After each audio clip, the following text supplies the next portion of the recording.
श्री शिवाय नमस्तुभ्यम। हर हर महादेव। मैं फिर से आ गई एक छोटा सा प्यारा सा वीडियो लेकर।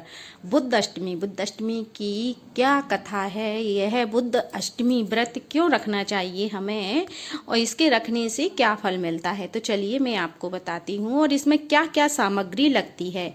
बुद्ध अष्टमी, जिस दिन बुधवार के दिन अष्टमी पड़ती है तो उस दिन हमें व्रत रखना चाहिए।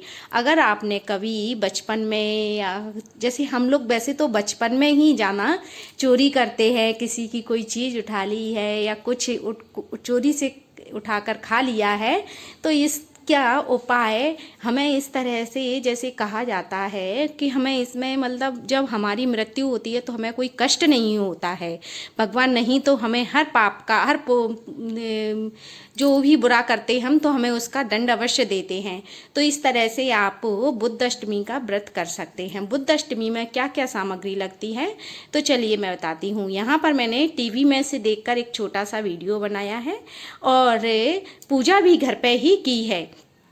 यह बुद्ध अष्टमी, बुद्ध भगवान की पूजा की जाती है। इसमें आपके पास बुद्ध भगवान की सबसे पहले एक तस्वीर होनी चाहिए जिसमें हम बुद्ध भगवान की पूजा कर सकते हैं।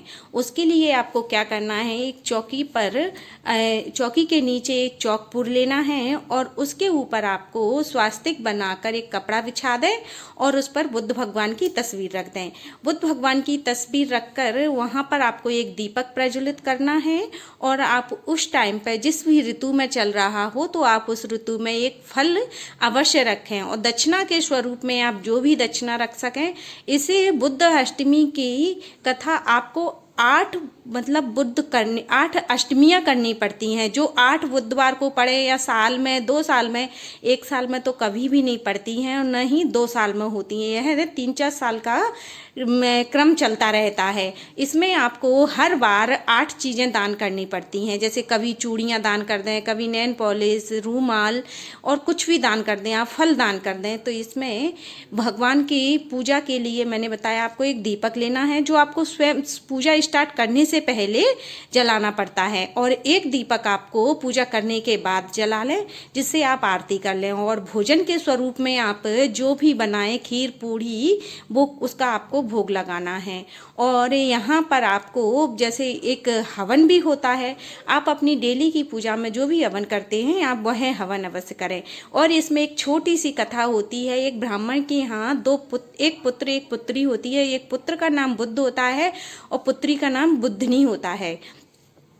तो यह पुत्री की माँ जो होती है वो है सारे गांव का गेहूं पीसती है, मतलब उनको सबके गेहूं पीसकर वह बचा लेती हैगी। तो पुत्री ने कहा, माँ यह गलत है, आपको किसी का आटा नहीं रखना चाहिए। तो पुत्री की माँ एक दिन अपनी पीहर गई हुई थी, तो पुत्री ने सभी आटे वाली जो भी गेहूं पिसाने आती थी तो उनसे सबसे कह दिया है कि मेरी माँ आपका आटा पीसती हैं, गेहूं पीसती हैं, तो उसमें से आटा रख लेती हैं।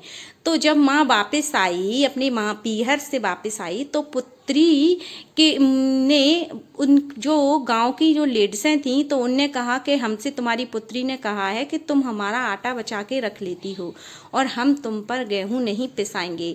तो जो बुद्धनी की माँ थी उसने अपनी पुत्री यानी बुद्धनी की बहुत पिटाई की और कहा कि मैं तेरा कुत्ते से ब्याह करा दूंगी।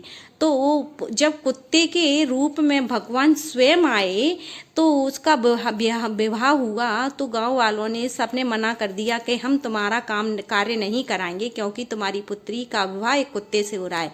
तो पुत्री ने कहा, भगवान मैंने ऐसी क्या भूल की जिससे मेरा विवाह कुत्ते से हो रहा है। तो भगवान स्वयं उस कुत्ते के रूप में प्रकट हुए हैं और इस तरह से उसका विवाह हुआ है। और इस तरह से हम भी आशा करते हैं कि आपको भी इस कहानी से एक नई सीख मिले।